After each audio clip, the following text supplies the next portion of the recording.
Before we get started, I want to encourage you to subscribe to the channel, turn on notifications so that you don't miss any of the content that is released by Go Collect. And if you're interested, head over to Regie Collects here on YouTube. It's Wednesday, and you know what that means. It's time for the Go Collect speculation video. Stay tuned. Regie here, your friendly neighborhood bodybuilder and comic book collector and the host of the Go Collect speculation video. And I want to welcome you to another episode. In this video, like all of the videos that I've done in the past, we are going to spend some time talking about 6 blog posts that have been sent in to Go Collect by bloggers. And what I will tell you is that you want to take a little bit of time to read these blog posts, do some research, and give thought to what it is that these bloggers are recommending that you do with your hard-earned money. This first blog post is pretty interesting because the blogger basically says the same thing. He's like, hey, there is nothing out there to believe that any of what I'm about to say is true. But he's like, that's the fun of speculation. And essentially what he and many people do is they look for these little breadcrumbs of things that are taking place out in the market, and they start to connect some dots. And they say, if this leads to that, then this other thing could potentially happen. And that's essentially what this blogger does in this blog post, where he has looked at what is happening with the Flash movie that may be coming out in 2022, the fact that Michael Keaton has been hired on, and what is happening with the Snyder Cut. And he's basically saying, hey, there is a chance that the Flashpoint Batman could make an appearance. And what's really cool is that it's been about 10 years since this particular character, this alternative version of Batman, made his comic debut. In fact, he made his debut in the 2011 Flashpoint event. Now, the best way to think about this version of Batman is to think of him as a Punisher-like character from Marvel in the Batman costume, complete with the guns and no problems. He has no problems with actually killing bad people. And so this particular version of Batman is actually Thomas Wayne. It's not Bruce Wayne. It's Thomas Wayne, the father of Bruce Wayne, who actually survived the attack in Crime Alley and goes on to become a costumed character. He actually had his first appearance in none other than Flashpoint Batman Night of Vengeance issue #1. And this book is relatively inexpensive. In fact, there are only about 16 copies of this on the CGC census, and these books are selling for around $46 or so. So it's not a massive investment in any way, shape, or form. But again, if you think that there is some potential here, you might want to check this one out. So one of the things that happens in speculation is that a character or a book suddenly gets hot for some reason or another. And a lot of speculators and a lot of money kind of flocks to that particular character or that book.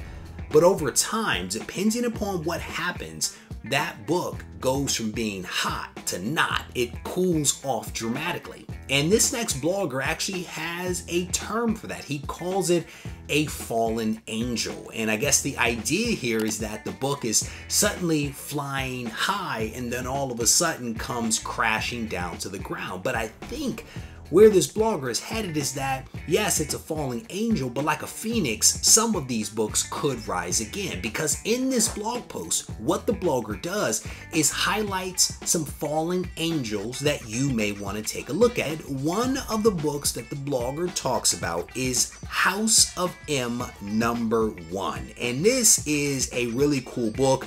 I'm a huge fan of mutants in general, and the story arc that is House of M is a really compelling story. And the blogger points out here that Kevin Feige has also essentially highlighted that WandaVision will play a major role in Phase 4 of the MCU. And to some degree or another, the people that are working on the WandaVision show are essentially using some elements from House of M to actually work on that show. The blogger points out that you not only want to take a look at House of M #1, but you may specifically want to check out the director's cut variant because it has a pretty small print run.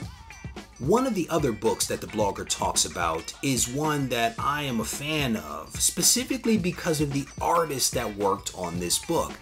He talks about Superman number 202, and the blogger points out that you can find this book in the dollar bin, which is surprising because the artist that worked on this book is the very talented Michael Turner. Huge fan of Michael Turner's artwork.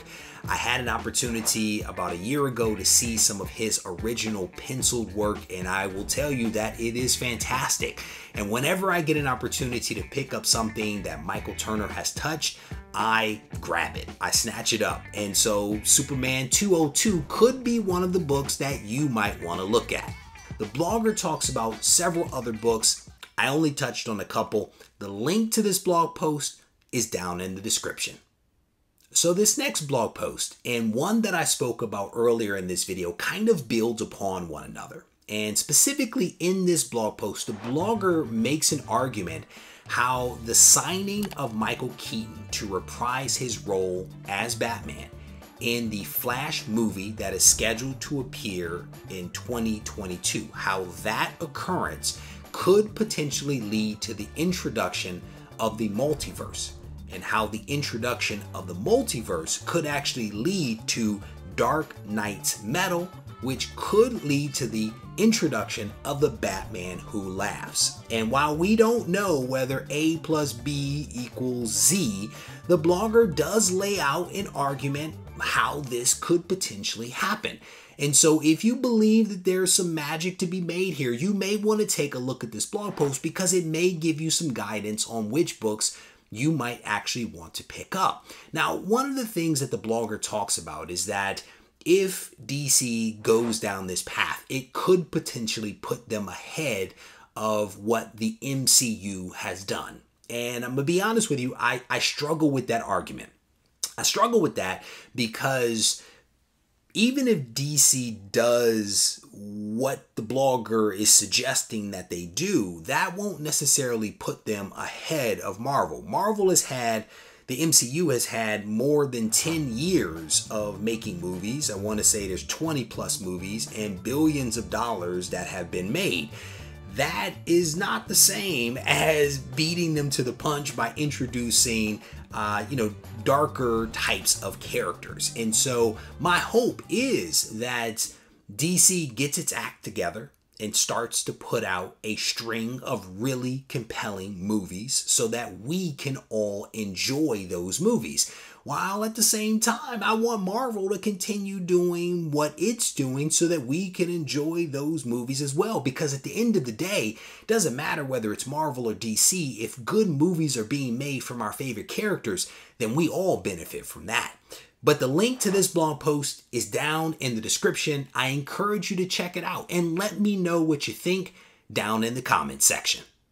So I believe that this next blog post was actually inspired by one of you out there that entered some comments down in the comment section. Because the blogger kind of alludes to the fact that, I guess he basically tells us that you guys contributed to it, but whatever. You guys did this, all right? So the blogger takes some time to actually look at maybe some undervalued keys within the volume 1 of Amazing Spider-Man. I'm a huge fan of the Amazing Spider-Man, and I'm in favor of anything that talks about Spider-Man. But the blogger highlights 2 books that you may want to take a look at. And his argument here is that as Sony continues to build out its Sony universe, they could potentially go down a particular route that involves clones. And if they go down that route, there could be 2 books that you might want to pick up. And the blogger talks about both of those books, does a comparison between the 2, and gives you a recommendation on which one you might want to pick up. They both have some pros and cons. But if you go down to the description of this video, there's a link. That link will take you to the blog post, and when you get there, you can read it in its entirety and see what the blogger actually recommends for you. So over the last couple of weeks and months, there have been several blog posts that we've spoken about in this video series where bloggers are making recommendations about later print runs. And I'm specifically talking about second and third and fourth and fifth print runs of comics. This blog post is very much in that vein. But what's interesting about this one is that the blogger is making these recommendations all around a specific character, specifically Kate Bishop. And while the blogger makes an argument that Kate sits at the top of the cool kids list, right? The cool younger characters, don't necessarily agree with that because of what is happening with Miles Morales and some of the other more popular young characters, but that we're going to set that aside. But the blogger does make a pretty interesting argument as to why you may want to consider picking up some of these later print runs and variants associated with Kate Bishop, because again, there could be something that happens with this character down the road, and it's best to get some of these books now if you can.